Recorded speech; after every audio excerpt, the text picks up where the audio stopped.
Hello, everyone, and welcome to episode 71 of the Citrix session. I'm your host, Andy Whiteside. We got another good group with us, of course, as usual. Looking forward to talking through this topic and gleaming some insight into how certain parts of the world and certain verticals are handling the pandemic, specifically as it relates to working remotely, working hybrid, working with Citrix. Bill Sutton, Director of Services, as almost every week, is with us. Bill, how's it going? Going well, Andy. Doing fine. Thanks. How are you? I'm good. I know we have this call right after, or this recording right after our management meeting every week, and sounds like you guys are getting busier and busier. We certainly are. It's a good thing. Looking forward to keeping it going. So I ask you this all the time. Is this pent up demand from projects that were on hold? Is this people reacting to the pandemic? Is just normal?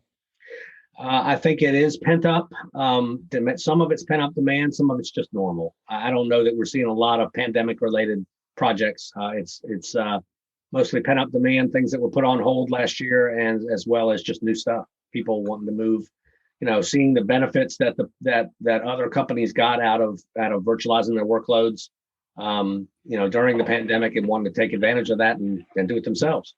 Yeah. Well, our special guest can probably relate to some of this consulting type conversations here in a minute.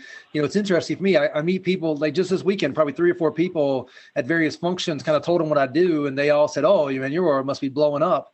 And I think it's interesting to have the common person who doesn't know our industry make the connection between what we do and what needs to happen next. So that's going to be interesting. And we'll talk to our guest here in a minute about that. Ben Rogers, local sales engineer. Ben, how's it going? I'm doing well, Andy. It's good to be back. I missed the last 2 episodes, so I apologize, but thank you for having me back in the mix here. Well, we know you're busy, and we know you have other work to do, other responsibilities. So anytime you can make it, you're always welcome. And I'm looking forward. I appreciate that.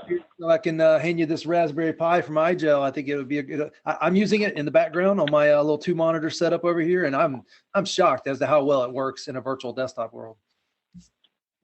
Well, I already have a purpose for it, Andy. I've got a flat screen TV that's coming from the back of my office, similar to what you've got in your office, and I plan on using that Raspberry Pi as the interface into that TV.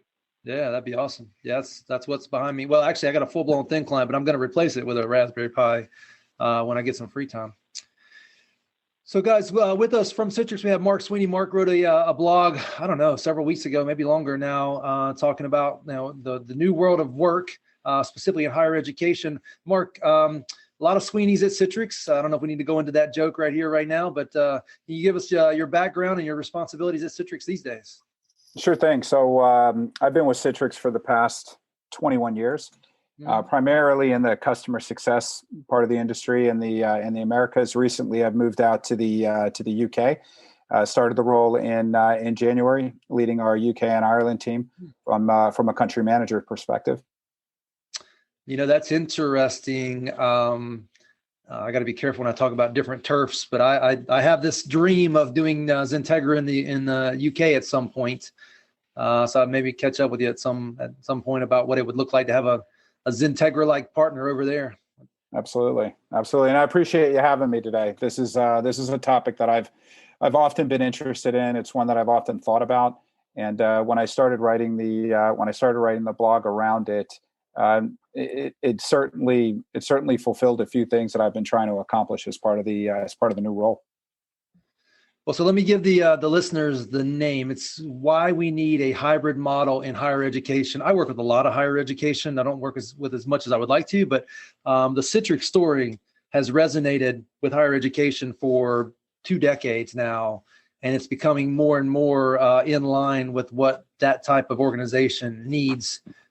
In order to extend their ability, extend their reach, but at this point, just to work at this point to be able to handle the pandemic type scenario. I've got 2 kids going off to college. I'm highly involved in other kids off in school. It's a very dynamic use case and responsibility and need, without a doubt. You want to kind of intro the blog by telling us what you're covering here in the intros, a couple paragraphs.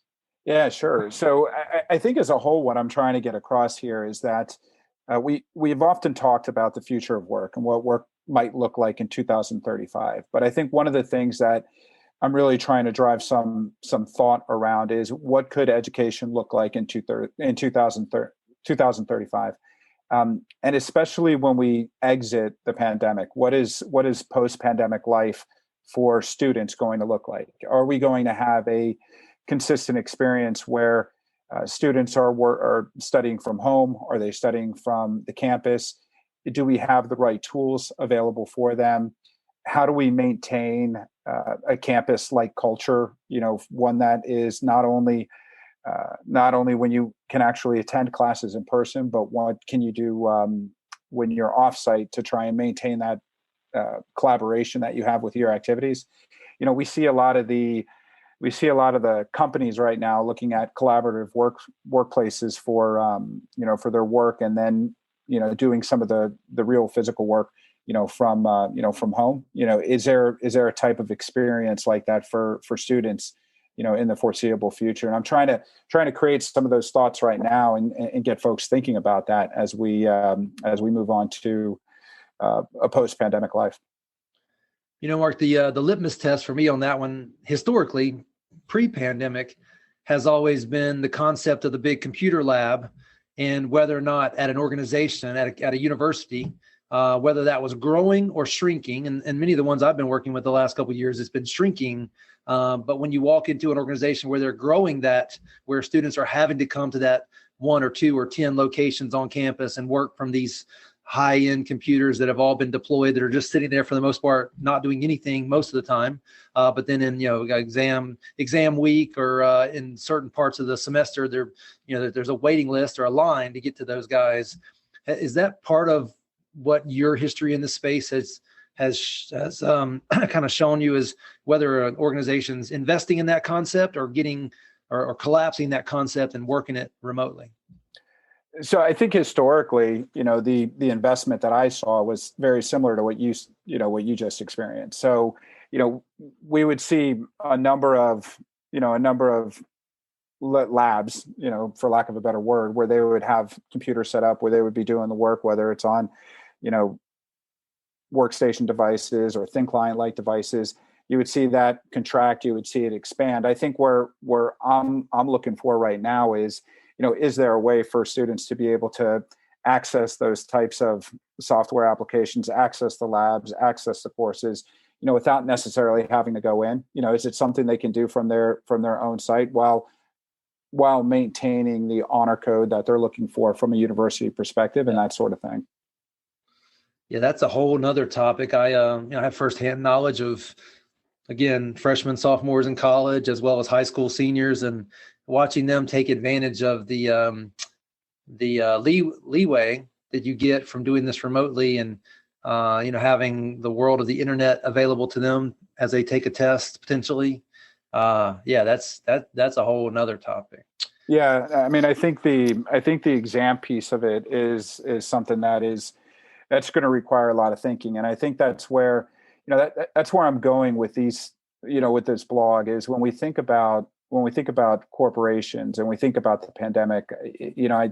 For years we've talked about a pandemic being a potential scenario, where Citrix and virtual working would be a very good place. We never really thought it would come to fruition until last year. But they were, for the most part, I think, relatively prepared. They were able to move very quickly to a work from home model. When you look at education, higher ed was in a better place. I think lower education, there were some more challenges, but even from a higher education perspective, there was some heavy lifting, that was required. And if you look at some of the data, some of the students are actually saying that they don't feel that their universities were as prepared as they could have been. I think they did the best they could, given the situation that they were faced with. But I think we're at the point now where we need to start thinking about a different modality around learning, and what we do on the exam side is absolutely a separate side. But even the learning itself, is there a model that we can look at where we have a split on campus offsite experience? Yeah, I was listening to a webinar with Citrix and Reich Systems, over the weekend, and they actually talked about higher education. And I actually have highlighted here on the screen the fact that this survey was done in the UK, which in my mind, this is probably naive, but in my mind, higher education has a lot of its roots in the United Kingdom and that part of the world. And, having them talk that for 400 years or more, we've done education a certain way. That means it has a lot of legacy to have to overcome with technologies. And as you're pointing out here, especially historical institutions, that's a big shift in the way they go about doing their primary thing. It absolutely is. And if you look at, within that blog, there's actually a link to that recent survey of UK universities. So if you're in that blog and you wanted to click onto it, you could actually see a survey of the actual universities. And I probably not the oldest school, but one of the most prestigious schools, is University of Cambridge, and they're one of our larger customers in the UK as it relates to higher ed and what they're doing from a from a Citrix perspective. And I actually had the opportunity to speak with with a couple of the VPs within Cambridge around this topic and around how higher education is going to look like next year. And there's a lot of discussion now, because if you've actually ever been to Cambridge, it's a very beautiful place. The architecture is amazing, and going to King's College is just one of the greatest experiences you could have. And I brought up the point is, part of the attraction of going to Cambridge is not just the education that you're getting, but the actual experience of sitting in the Howard Hall of King's College, getting an education. And even Cambridge right now is looking at how they can potentially look at a model, around this new model. Yeah.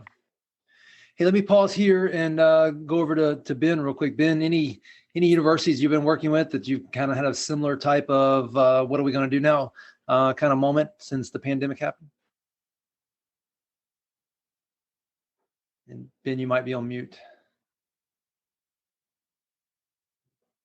Hey, Bill, can you hear me? Yeah, we can hear you. Go ahead. Sorry about that. Okay.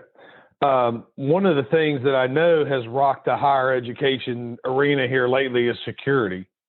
You've heard a lot of universities getting hit with ransomware. And when you start to peel back the onion on why ransomware was able to get in there, you're starting to see that it's legacy student logins. So, talking to this conversation, when I saw this, one of my first thoughts were, higher education is having to adjust how they're delivering their resources to students and the faculty, but they're also having to deal with this world where they might not be able to have, students just loaded into their authentication systems like they have before. Like some of the universities we talked to, and they've explained when they've gone back and looked at root causes of these ransomware attacks, they're like, we have students that, it's not like a student comes and then they don't come and they don't come anymore. A student might come and be with us for a year or two, and then they might take a break, then they might come back. And from a security perspective, I could see where that would be a little bit of a, dance on rice paper, because when will the student be in? When will the student not be back? Will everything, if you disable their accounts, will everything come back in when they were brought back into the system? So that's an interesting scenario that the universities are going to have to face, is how do they keep their student population in their authentication systems and yet guard them from being an item that could be attacked. And then one of my other thoughts is, what Mark has kind of alluded to, and you also, Andy, is, the testing piece of remote learning. There's part of me that's thinking that learning in itself is going to be in a transition over the next 4 to 5 years, as we realize that students don't need to be on site anymore, but they still need to be connected, and there still needs to be a way to verify that it was them doing this work. And those are going to be some interesting challenges for universities to have to face, because fortunately, in the workplace, you either do the work or you don't. And, you better hope you do your work, and you better hope you know your job, because you don't, you're going to get fired. In a university setting, you're kind of paying to be there. And so that's going to be a little bit of an interesting predicament for them to work out that commercial, in my opinion, don't necessarily have to face. Yeah, and Mark, at some point in this conversation, get your comments on the fact that this is actually a gift when it comes to the universities, because they've been trying to break out of the four walls for a long time, and now this kind of forces it to happen. Yeah, it's actually been part of the conversations I've been having with a few of the different colleges and universities throughout the UK. They're looking at this as a as an opportunity to extend what they've been trying to do on the virtual front, and then also even on the security front that Ben was just speaking to. If you in that article that I was referring to, that's linked in here, you'll actually see some of the data around the number of ransomware attacks, that have happened within UK, higher education institutes. There was something like 40 plus, ransomware attacks that occurred. And because of that, they've actually been able to increase the amount of training that the staff, have received on, on IT systems. Before it was less than half of the staff would actually get training, to now more than half. So they're finally starting to see now, the importance of security around the environment. So, and a subsequent one that I saw was only about 5% of students, actually receive training on security. So I think this aspect of, once we go to this virtual model, how do we protect and how do we secure the platforms that everybody's operating on? Folks are starting to see that it's incredibly important to it. Yeah, you got to be more open, more accessible, but at the same time, understand where the security elements fit in. Bill, let's give you a chance to chime in here. Any thoughts on higher ed and how it's kind of coming to us after all these years and looking for what it is we've been talking about? Bill, you might be on mute. Granted, it's in the U.S. Thank you, Andy. But I've done a number of projects with universities, small colleges and universities in the U.S. where they implemented remote access, if you will, solutions, Citrix-oriented solutions to provide lab access to students, to provide access to certain sets of applications to students. That's significantly different than providing the overall whole learning environment to students. But I'm interested, Mark, from your survey in the UK, universities that had already implemented that, did they find that it was an easier or more difficult shift from that kind of remote access for students to the full cycle of learning that came about as a result of the pandemic?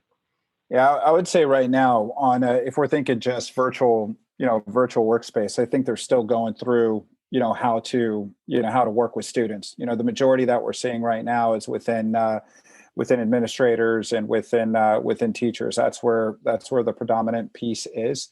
When we talk this section that we have on here right now around creating the consistent on-campus and off-site experience, what we're speaking to there is, how do we create an approach where the students who are on site, because there is going to be a time when there are going to be students on site and students off site. Can we ever get to a point where students can be on site, students can be off site, and being able to ensure that the level of experience is the same for all of them? And I think that's going to be the more difficult piece in terms of how do we create that consistency. I think whether they're I've seen a lot of the educators I see now are using Zoom. I'm actually in higher education myself right now. I'm getting my master's from the University of Miami, and it is also a hybrid approach. Where there are some on site, some on a Zoom type platform, and it has been challenging for the students. I can say that personally. Yeah, it seems to me that, I noticed that when I looked at the survey a few minutes ago while y'all were talking, that one of the key things, at least from where I sit, is when you're dealing with a hybrid situation, the one thing that with the remote learners that's probably most concerning is the ability for distractions. Yeah. Whereas if they're sitting in the classroom, obviously they're more focused, they're tuned in. I know this is the case with my own children who are in middle school and elementary school. My son spends a lot of his time when he's between classes playing video games, which is an obvious distraction, despite lamentations not to do so. And I imagine that's probably not as prevalent with college students. Maybe it is, but that's certainly a consideration that I know that needs to be addressed.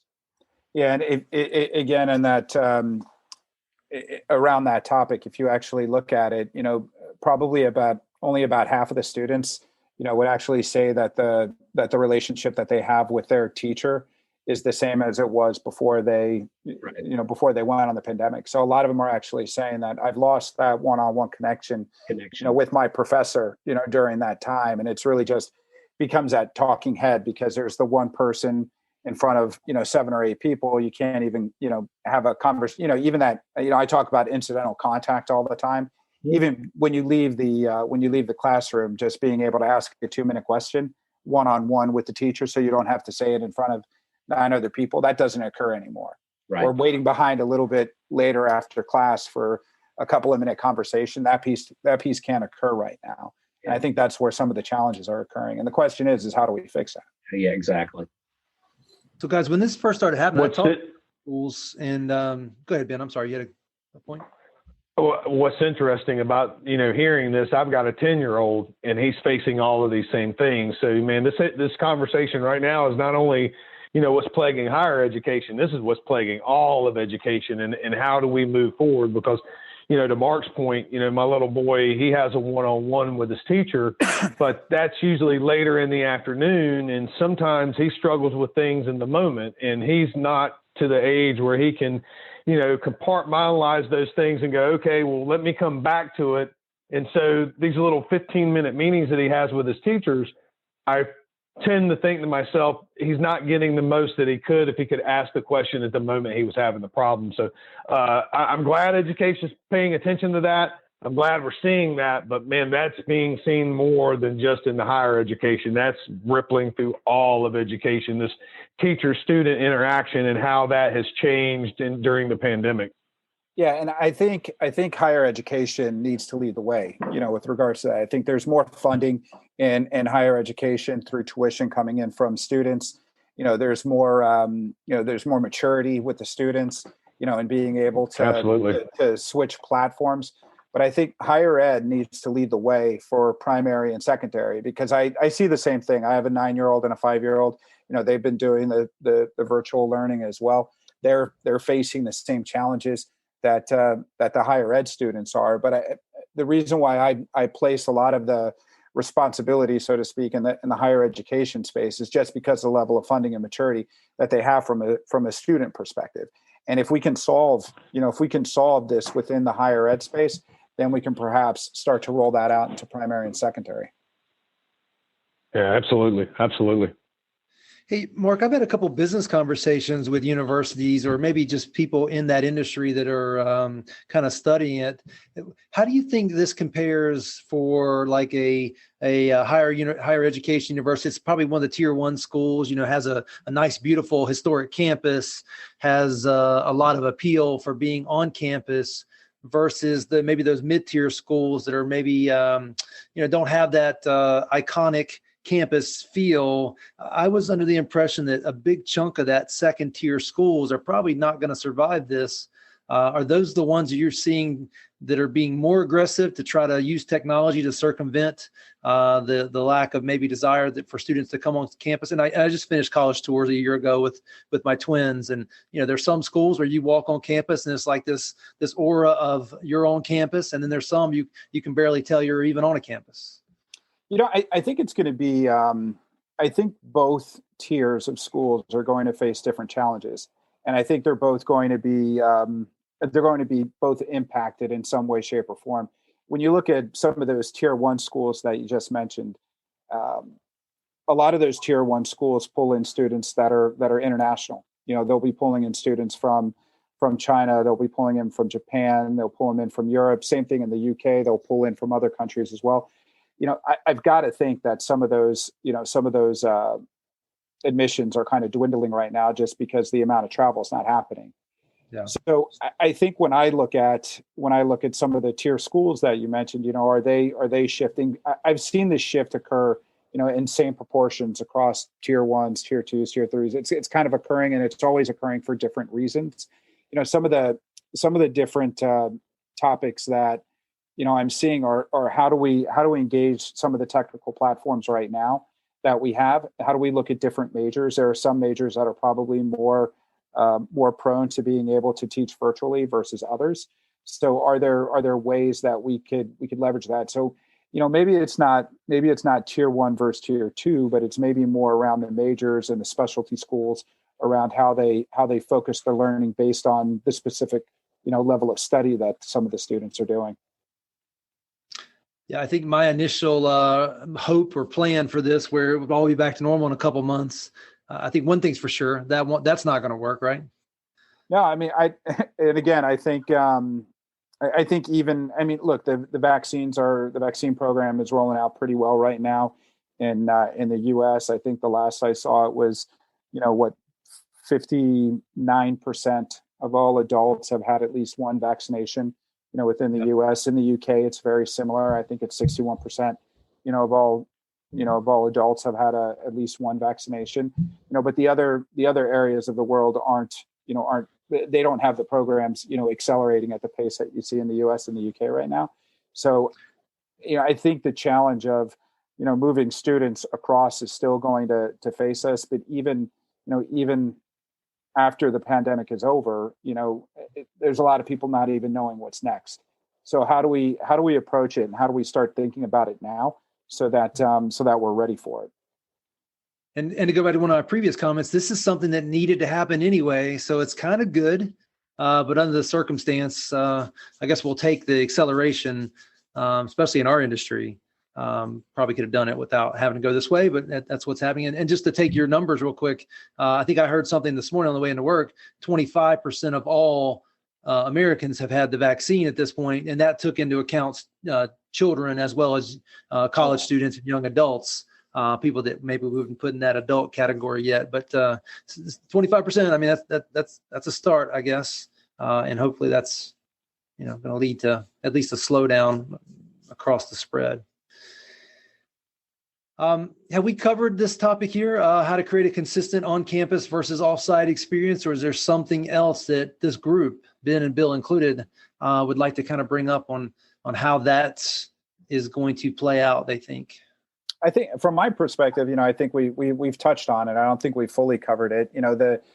The tricky piece, I think, is going to be I think we've figured out now how we can do virtual learning, from a higher education perspective, and we can do on-site learning, just fine. How do we maintain fairness across all parties or all students? For those students who want to attend a certain university that has an on-site program or a virtual program or a hybrid program, but how do we create the same level of experience across it all? I don't think we have the answer to that just yet. It's always, think about the conference calls that we were on a couple of years ago. Whenever you were when you were in the conference room, you would have the side conversations, and if you were one of the people who were on the phone, it was very difficult to follow. So yeah. I think that's something that we need to consider. I mean, even if perhaps, yeah, I guess it's a simple way to look at it. But if the teacher, would be able to, how could the professor or the teacher be able to interact with the students who are virtual and interact with the students that are on site? I think that's the piece that's really missing, just to what we were talking about earlier. One of the things that I have loved about what's happened during the pandemic, the use of webcams has gone way up. In fact, maybe even still now, you can hardly buy a decent webcam.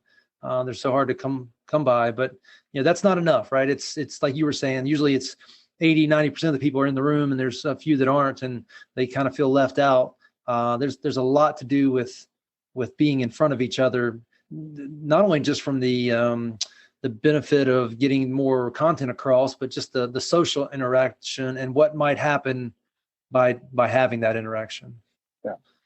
No, I agree with that. Even being able to read body language, in terms, I mean, we can do it a little bit, on video, but still, it's easier to do it in person, and you're not learning that piece while you're on a webcam. And some of that too, for the person with the body language, like me, quite often in one of my team meetings, I'm smacking my head and rubbing my eyes and going, "Oh my gosh!" And because I'm on webcam and not in front of the person, I forget, and that's good and bad. It is good and bad, but when you actually think of it, a lot of times we would do conference calls without being on webcams. So now we actually see each other a lot more, in terms of some of these conferences and some of these meetings. Typically, we would just have a phone call.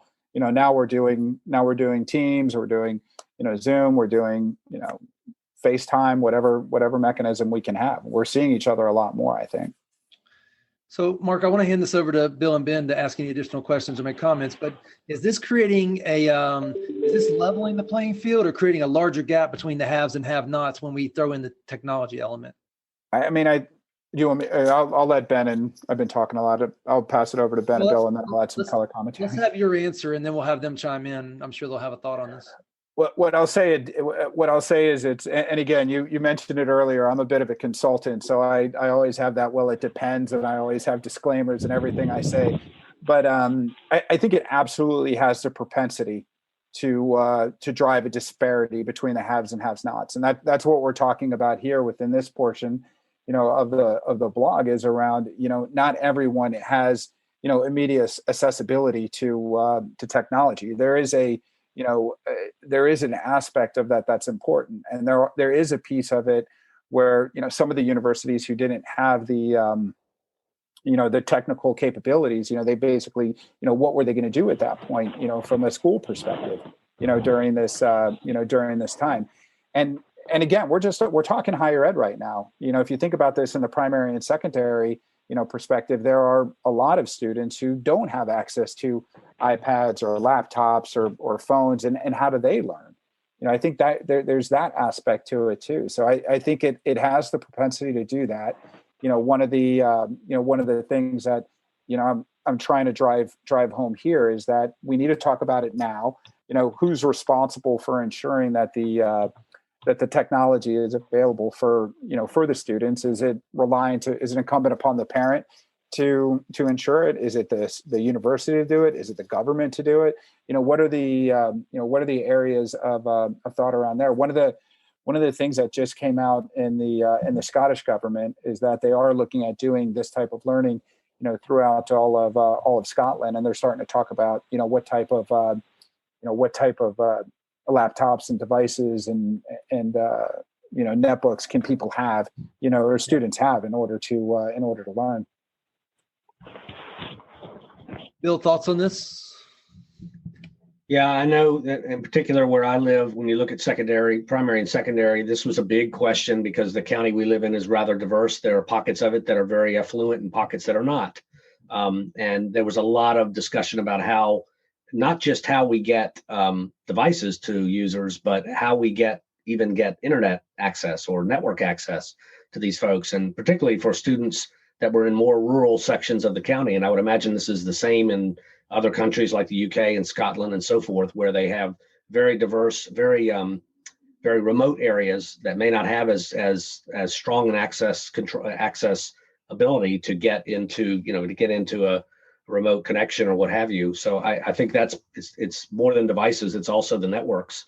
And then, of course, I have nieces and nephews that are in universities all over the country, and I found it interesting that they had them back on campus, but working from their dorm rooms. So I think we need to ultimately that needs to be worked out in terms of funding and how if they're not getting the full experience, so they pay the full tuition. Those types of things that universities are really having to grapple with now.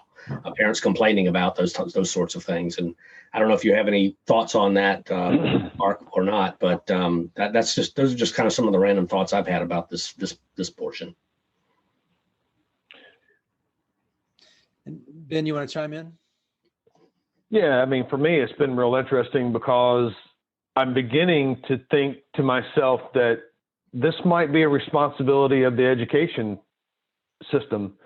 I was sitting here, doing a little bit of research on Starlink, and I was wondering to myself, if the education system did have a population, like I'm in a similar situation with Bill, where I live in a fairly rural county, but there are suburbs in this county. So when our schools went remote, we had the same situation. And what our county did was they put mobile internet stations near the kids so that they could at least get, close to service.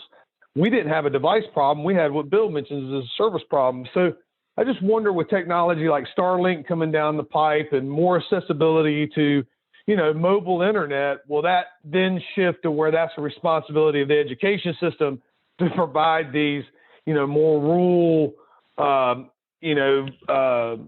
less fortunate kids the ability to, I'm not sure, where will that lie as we move forward with trying to get accessibility for all, is where those responsibilities for some of those things lie. The technology's coming. Who's going to have to provide it? So guys, I do want to take a moment for a shameless plug here for our nonprofit that I've helped start with my family and others, Computers for Community. And what we do is we take older computers and repurpose them with a Google operating system to try to make the device something that's not a challenge. We can give those away by the hundreds, by the thousands. I'm sure you guys know, you probably have several laptops or computers sitting around at home that could be reused for something like an efficient operating system on it. And what our goal there is to free up money to pay for the network portion if we can make the device free.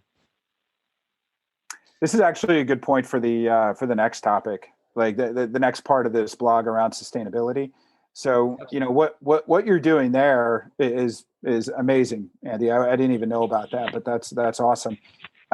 We've thought about similar things like that within the UK and how we can partner with other organizations. But sustainability right now is becoming it is. I mean, it's a very big talking point, from all large corporations in terms of what they can do to help provide a better platform for sustainability. And one of the areas is a lot of the older equipment. Rather than the older equipment ending up in landfill, which the majority of them do right now. What else can you do with it? Are there other, better places for corporations to send some of their older equipment? There's a lot of refreshes that are happening on a regular basis, especially now with the pandemic, in terms of having more secure, computers to be working off of. What can we do around those sites? So the whole concept of sustainability also comes into play here, because you can take some of these older devices, send them out to an organization like yourself, and then even be able to push those on to those students who need it. I didn't make any comments on the on the network piece. I think in the UK is a smaller area than the US. So that while there are network issues, I think they're more predominant in the US than you'll see in the UK. This is a great slide. Go back to that, Andy. Yeah. Where you were showing about the waste. Yeah, I think that's really interesting right there. Yeah, Mark, I'm actually getting Citrix involved. I'll follow up with you after this. It sounds like you understand our plight here. Getting technology into the hands of people who need it. It might be a household that has one decent computer. What if I can get every kid in the household or every person in the household a free Google-based usable device, and at the same time keep it out of the landfill? It's estimated there are 6 million laptops in New York City alone, sitting in desk drawers somewhere. Yeah. I mean, that's amazing, and that's 2011 through 2013. Yeah, this is much older. Yeah. Can you imagine what it's like right now, given what we're going through the pandemic? So it's it's a great initiative. Well done. Yeah. All right, let's go to the last section, I think, here, and that's paralleling the workspace. And I'll tell you guys what I, as the father of 4 kids, am telling my kids. I've always told them to be somewhat out there, put themselves out there, be social, even when it doesn't feel comfortable, be social. And I'm telling them now that the pandemic's happened to double down on being social, double down on putting yourself out there, because unfortunately, the reclusiveness of what's happened to people over the last 12 months is only going to make them more introverted. Now's the time to differentiate yourself more. And I think part of what you're covering here, Mark, is how to make the higher education and the technology and the use cases and the surviving the pandemic and making it functional. How do we make that so where this will make sense as they graduate and move into the next phase of life, right? Yeah, absolutely. I mean, I think there's a number of areas, that we can think about. This is, while it's incredibly difficult for our kids to go through what they're doing right now. They don't even understand what's happening, right now, pretty much. Depends on the age of them, right? I got a 5 and a 9-year-old, and my 9-year-old understands it, but my 5-year-old doesn't. But the thing that we have to remember too is the skills they're picking up right now, around technology is something they probably wouldn't have picked up for a few more years. So what we need to do there is really double down on some of those skills. One of the things that I see them doing is around some of the applications that they're using, virtually. Those applications, didn't exist last year. They were doing a lot of the homework on pieces of paper and pencils and pens, and now I see them using, a stylus and an application, and figuring out how to research. I see a lot of research happening right now. My son's using PowerPoint. He's building presentations. A lot of skill sets are being built right now that they could actually leverage as they move further on. And I think that's something we need to think about. And I think that's something we need to, evolve. We talk about, this article is primarily around higher ed and some of the skill set that students are building. And there's a big piece around when you go into the workforce, being able to collaborate globally and collaborate virtually and collaborate with multiple different organizations is something you have to pick up. They're having to pick that up now in higher ed because they're doing a lot of this stuff virtually. And how do I collaborate, or how do I team with somebody who's not sitting right next to me? How do I work with somebody virtually? We have to do that, in the real world all the time. This is something they're picking up now in college, which is amazing. And then if you think about primary and secondary, they're picking up, how to use technology at a much earlier age, than they would have been if the pandemic wouldn't have occurred. So I think there's areas like that we have to hone in on and continue to evolve, and then ask the question, is that what we really should be doing with education so that we can prepare ourselves a little bit better? And does it make sense for us to start to, change the model of education? And really that was the whole intention of the blog, is to get people thinking about that. Like, what does education in 2035 look like? Is it going to be the same, or is it going to be, a little bit different? I think based on what we've seen over the past couple of years, or the past year, it has to be different. There's no doubt that the pandemic is going to accelerate. I'm trying to pull an audible here and show you guys on the screen something I experienced while I was on vacation. My daughter pulls up her OneNote and shows me what she's doing in OneNote now that she's a remote student. It was amazing to watch her take notes on a laptop or on her iPad with a stylus. I mean, I literally wanted to spin off a consulting firm right then and there for her to go teach people how to do that. It was extremely impressive and valuable for her future to learn how to take electronic notes, which I, as a 45-year-old man, can't do. It's just not comfortable. It's not natural for me. They're learning a lot of it from scratch right now, which is really interesting. When we were coming up, when we were probably your daughter's age, the internet was still coming alive, and we were all trying to figure out how to use the internet. We taught ourselves how to use it. Now they're going through the same piece, the internet, they're children of the internet, but all of these new applications that we kind of struggle with, I still, I've got plenty of notebooks laying around the house. I've got, four different notebooks that I use for different things. And I wish I could get to that point where I could use, OneNote and styluses on a regular basis, because it's a lot easier to use search functions when you're looking for something rather than flipping through pages. Yeah, it makes a huge difference. Bill, Ben, thoughts on this topic? No, I completely agree. I think that we're going to see it change. And I think to your point, Mark, that and Andy, the fact that the younger kids, the ones that are coming through now, are having to kind of learn it on their own as they go, ultimately will benefit them because they'll be the true digital natives, kind of by necessity, which will carry over into, I think, a lot more innovation, hopefully, and a lot more maturity when it comes to technology as they move into the higher ed space. Can you guys see my screen now? Yes. Yeah. That's my daughter's OneNote, which is 10 times better than I could ever do on a piece of paper. Yeah. Yeah, exactly. Wow. That's great. All right, guys. Ben, any additional thoughts on this part of it? Oh, I think we're in transition. I mean, I definitely see the future being very interesting. I will do a shameless plug for Citrix. I think Citrix can help a lot of higher education companies out there, man. I think that we've got the tools to create this seamless environment that's being talked about here, to make it where you can go from on-prem to off-prem to mobile and be able to access all that. I see our Workspace app being at the center of all this, and being able to help aggregate all that and bring some clarity to some of this. But no, I applaud this effort. I just think it's wild how what's going on in education is similar to what's going on in business and what's going on in life. I've had to go to OneNote during the pandemic because I couldn't keep up with my notebooks anymore. To Mark's point, it got hard to find things and research. So one of my colleagues showed me OneNote. I got into that. I just see the future being very different for schools. I'm very happy for people. Some of it's sad, though, because I go back to my first year in college, and I could not have imagined starting your college career off in a pandemic year, man. What a trip that would have had to have been. Yeah, that's the sad part. And, being a little selfish here, I got my kids going off to college, major university here in a couple months. I hope they get that first year college experience. I laugh and think about my first year college experience and some of the good things I did, some of the bad things I did, and some of the bad things I did I'd never regret and take back. It was part of the experience.